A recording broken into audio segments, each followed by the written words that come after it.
Film की शुरुआत एक कैप्टन से होती है जिसके कपड़े खुद से लथपथ थे। वो एक शॉप में आया तो शॉपकीपर ने देखा कि उसके हाथ में एक टूटा हुआ मंकी टॉय था। शॉपकीपर ने उससे पूछा, तुम्हें क्या हुआ है और ये टॉय क्यों टूटा हुआ है? ड्रम तो बजा ही नहीं रहा। तो कैप्टन ने कहा, अरे शुक्र करो ये कुछ नहीं कर रहा। उनका ये कहना ही था और मंकी ने ड्रम बजाना शुरू कर दिया और इसी शॉप में अजीब काम शुरू हो गए।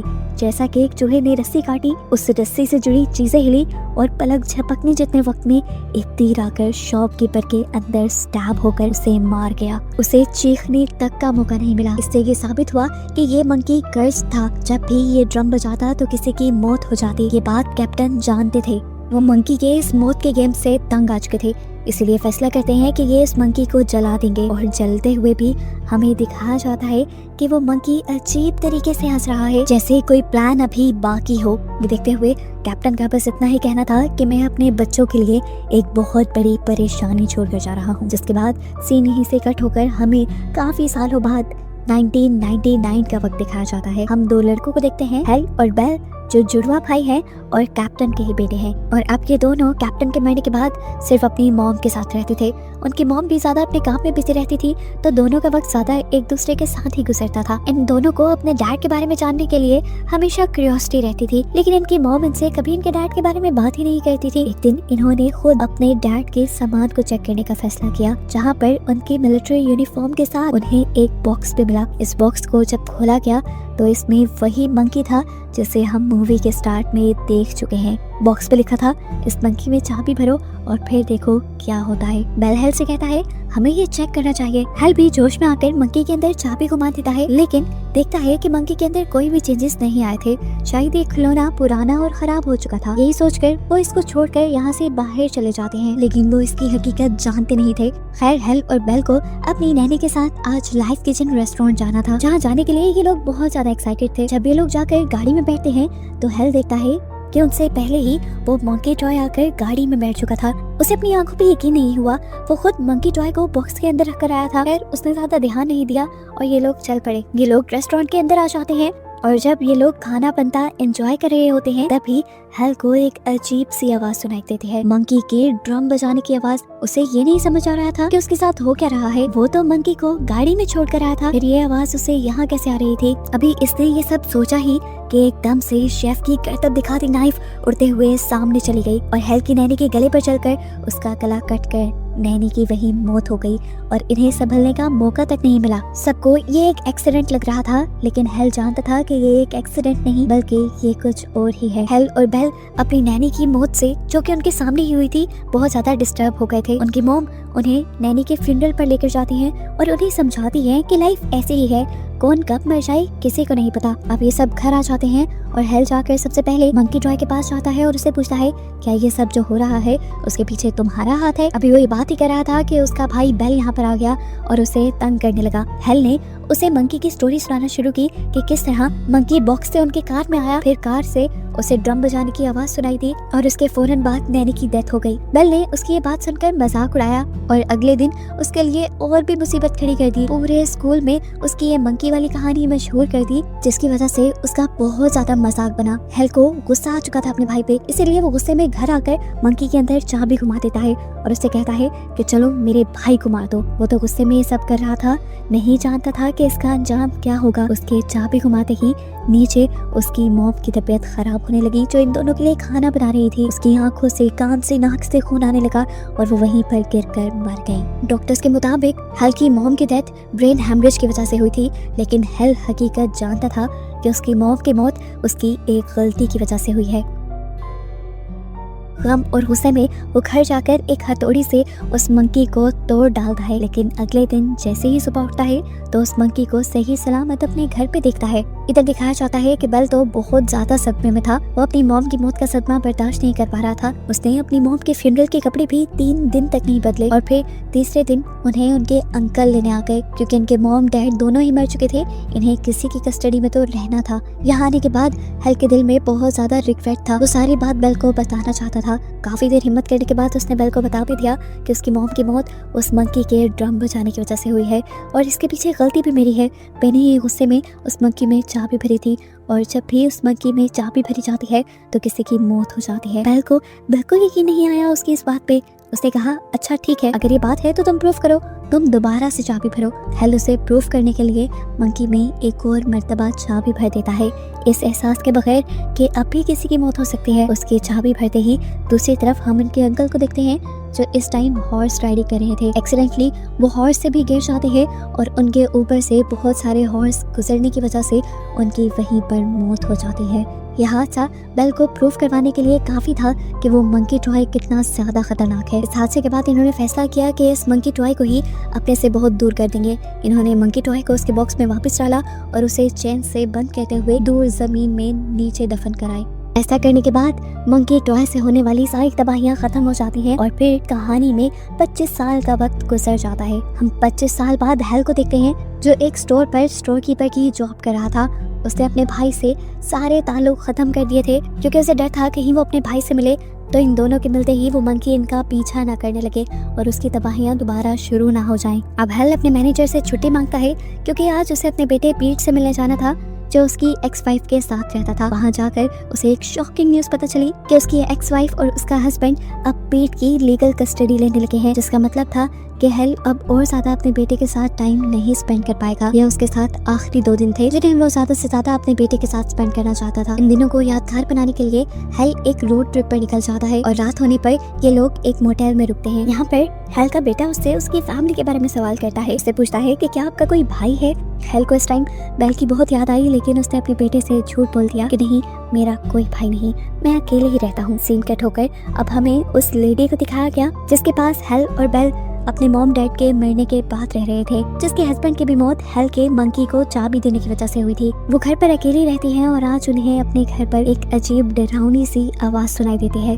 उन्हें ऐसा लगता है कि कोई उनके घर में घुस आया है, जिसे देखने के लिए वो अपनी गन उठाकर बाहर निकल आती हैं। उन्हें फील हुआ कि कोई उनके बेसमेंट में चला गया था। वो जैसे ही बेसमेंट की सीढ़ियों में उतरी तो उन्हें ड्रम बजने की आवाज आई और ठीक उसी टाइम पर उनके पाँव के नीचे की सीढ़ियां भी टूट गई। नीचे कांच का फ्लोर भी टूटा और उनको बहुत ज्यादा चोट आ गई। शीशे और लकड़ी के छोटे छोटे टुकड़े उनके मुंह पे स्टैब हो चुके थे। अपना मुंह देखने के लिए वो जब शीशे के पास गई तो उन्हें गैस के लीक होने की स्मेल आई। वो फौरन किचन में गई और जैसे ही उन्होंने स्टोव के पास कुछ सूंघने की कोशिश की तो एकदम से वहाँ पे स्पार्क आने की वजह से आग लग गई और उनका पूरा मुंह जल गया। जलते हुए चीखते चिल्लाते वो घर से बाहर निकल आई। उन्हें समझ नहीं आया और वो सामने वाले बिल बोर्ड के पास चली गई, जहाँ जाते ही उनका सर बिल बोर्ड में स्टैब हो गया और उनकी वहीं पर मौत हो गई। ठीक इसी टाइम पर हेल को अपने मोटेल रूम में एक भयानक सपना आ रहा था।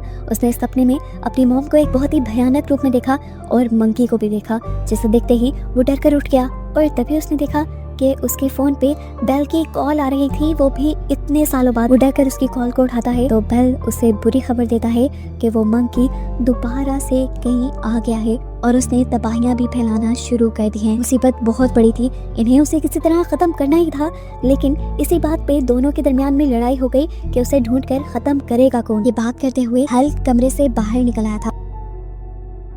वो देखता है कि पास की एयर कंडीशन से कुछ आवाजें आ रही थी। वहाँ पर स्पार्किंग हो गई, एयर कंडीशन जाकर दूर गिरा और वायर टूटकर पूल के अंदर गिर गई। पूल के अंदर करंट तोड़ गया और जैसे ही एक लड़की ने पूल में जंप की तो करंट लगने से उसकी वहीं पर मौत हो गई। देखकर हेल और भी ज्यादा डर जाता है और समझ जाता है कि वो मंकी पहले से ज्यादा खतरनाक हो गया है। अब तो उसका नाम लेने पर भी तबाहियां शुरू हो जाती हैं। हेल अब सबसे पहले पीट को वापस घर छोड़ने का फैसला करता है ताकि कम से कम उसकी जान खतरे में ना पड़े। लेकिन पीट तो हेल के पुराने घर जाना चाहता था जहाँ पर वो अपनी आंटी के साथ रहते थे। ये उसकी आखिरी ख्वाहिश थी। हेल को लगा कि उसे पूरी कर देनी चाहिए, इसलिए वो उसे अपनी आंटी के घर ले गया, जहाँ दिखाया गया कि आंटी के मरने के बाद उनके सामान की नीलामी हो रही थी और यहीं पर वो मंकी टॉय भी था जिसे एक लड़के ने खरीद लिया। रास्ते में हेल को अपना पास्ट भी आता रहा था, कैसे वो अपने डैड के लिए तड़पता था, उन्हें मिस करता था, लेकिन उनकी मॉम ने कभी उनसे क्लोज होने ही नहीं दिया और फिर तो उनकी मौत ही हो गई। उसके इसी ख्यालों से उसे जगाती है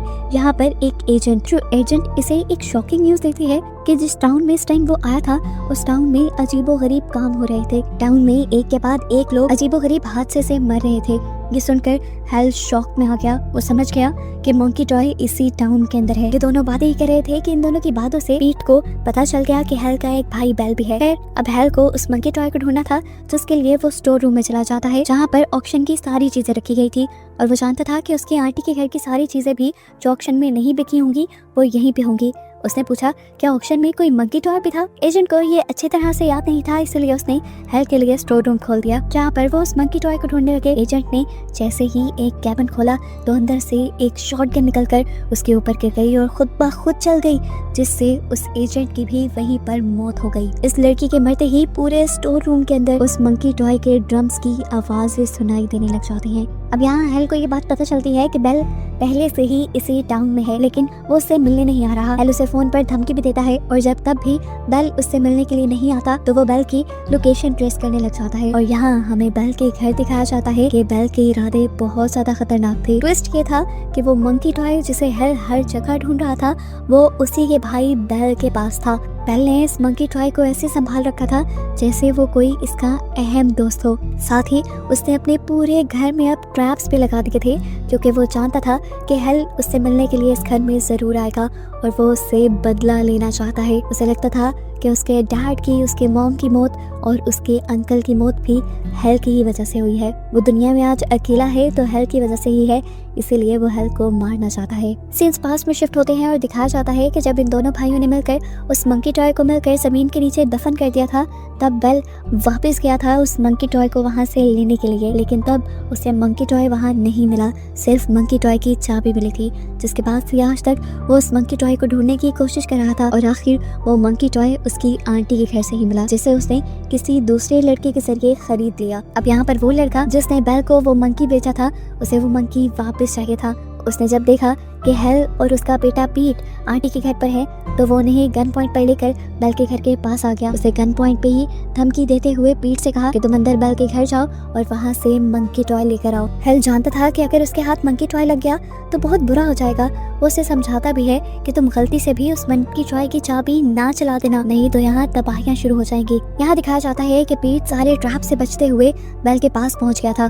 बेल के पास जाते ही बेल उसे मंकी तो दे देता है, लेकिन पीट बेचारे को तो मंकी की कोई कहानी पता ही नहीं थी। बेल पीट को मजबूर करता है कि पीट मंकी के पीछे की चाबी घुमा दे, और जैसे ही पीट ये चाबी घुमाता है बाहर उसके डैड के पास मौजूद आदमी के हाथ से गन चल जाती है। शुक्र था कि वो गोली हेल को नहीं लगी थी, बल्कि विंड ग्लास के आर पार होकर वो बाहर शहद की मक्खियों के छत्ते पर लग गई थी, जिसकी वजह से सारे शहद की मक्खियां आकर उस लड़के के मुंह के अंदर चली जाती हैं और उसे काट कर वहीं पे मार देती हैं। ये देखते हुए हेल समझ गया कि उन्होंने मंकी की चाबी घुमा दी है। इन सब चीजों को रोकने के लिए वो भी बेल के घर के अंदर आ गया, लेकिन जैसे ही वो अंदर आ रहा था तो उससे एक ट्रैप एक्टिवेट हो गया और वो वहीं पर फंस गया। उसे देखते हुए बेल उसके पास आया। इन दोनों के अंदर लड़ाई शुरू हो गई और इसी बहस में इन्हें पता ही नहीं चला कि कैसे इन्होंने अपने मस्तिष्क सुलझा लिए। इन दोनों ने एक दूसरे से माफी मांग ली, लेकिन अब बहुत देर हो चुकी थी। सब कुछ ठीक करने के बावजूद भी ठीक नहीं हुआ था, क्योंकि पीछे बैठा मंकी अब ड्रम बजाने लगा था, जिसका मतलब था कि तबाही आ गई। उसकी ड्रम बजाते ही यहाँ छत जोर से हिलने लग जाती है। छत के जोर जोर से हिलने की वजह से बेल का अपना लगाया हुआ ही ट्रैप बेल के ऊपर गिरकर उसे मार देता है। साथ ही हम देखते हैं कि इस टाउन में भी तबाहियां होना शुरू हो गई थी। जगह जगह आग लग चुकी थी। प्लेन जो यहाँ से गुजर रहे थे वो भी क्रैश होने लगे थे और पूरा इलाका तबाही से भर गया था। यहाँ पर हम देखते हैं कि हेल और पीट किसी तरह उस घर से निकलने में कामयाब हो गए थे। अब वो इस टाउन से भी बाहर निकल रहे थे और इन्होंने फैसला किया था कि वो उस मंकी टॉय को अपने साथ ही रखेंगे ताकि उससे आने वाली तबाहियों को कंट्रोल किया जा सके। इस टाउन से निकलने से पहले ये इस टाउन में एक हॉर्समैन को देखते हैं जो कि डेथ की एक निशानी था, जो रिप्रेजेंट कर रहा था इस टाउन की तबाही को। और बस इसी को दिखाते हुए ये कहानी यहाँ खत्म हो जाती है।